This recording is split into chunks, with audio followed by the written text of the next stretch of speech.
నమస్తే welcome to #you ఎన్నికల్లో విజయం దక్కించుకునేందుకు అనేక వ్యూహాలు ఉంటాయి. సెంటిమెంట్ తో కొందరు, డబ్బుతో కొందరు చెలరేగుతున్న పరిస్థితి కామన్ అయిపోయింది. గత ఏడాది జరిగిన సార్వత్రిక ఎన్నికల సమయంలో కూడా పార్టీలు, నాయకులు ఇదే పంతాను అనుసరించాయి. ముఖ్యంగా ప్రధాని నరేంద్ర మోదీ ఎన్నికల సమయంలో అనుసరించే వ్యూహం చిత్రంగా ఉంటుంది. పైకి చాలా కూల్ గా ఉంటూనే మరోవైపు దాని వెనక పక్కా వ్యూహం కనిపిస్తుంది. ఇప్పుడు కూడా ఆయన అలాంటి వ్యూహాన్ని అనుసరిస్తున్నారు. ఎన్నికల ప్రచారం ముగియగానే గత ఏడాది మోదీ తమిళనాడులోని వివేకానంద మెమోరియల్ కు వెళ్లిపోయారు. 3 రోజుల పాటు అక్కడే ఉన్నారు. సముద్ర స్నానాలు చేశారు. ధ్యానముగ్నులై దీక్ష చేపట్టారు. పూర్తి స్థాయిలో కాషాయ వస్త్రధారణపై హిందూ వర్గాల మనసును దోచుకున్నారు. ఇది ఆ ఎన్నికల్లో ఓడిపోతుందని లెక్కలు వేసుకున్న కమల దళాన్ని మరోసారి వికసించేలా చేస్తుందన్న విశ్లేషణ రావడం తెలిసిందే.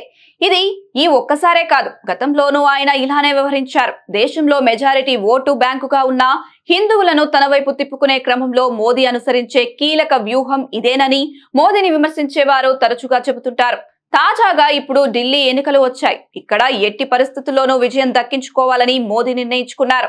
బీజేపీ అయితే మరీ గట్టి పట్టుదలతో ఉంది. దేశ రాజధానిలో కమలం వికాసం కోసం పరితపిస్తున్నారు. సరిగ్గా ఈ సమయంలోనే మోదీ మహాకుంభమేళకు వెళ్తుండడం గమనార్హం. ఈ నెల 5న అంటే బుధవారం ఢిల్లీలో అసెంబ్లీ ఎన్నికలు ఉంటాయి. 70 అసెంబ్లీ స్థానాలకు ఒకే విడతలో పోలింగ్ జరగనుంది. ఈ నేపథ్యంలో అదే రోజు ప్రధాని మోదీ మహాకుంభమేళకు హాజరు కావడం, ఆయన స్నానం, జపం, ధ్యానం వంటి ప్రోగ్రాంలు నిర్వహించడం ప్రాధాన్యం సంతరించుకున్నాయి.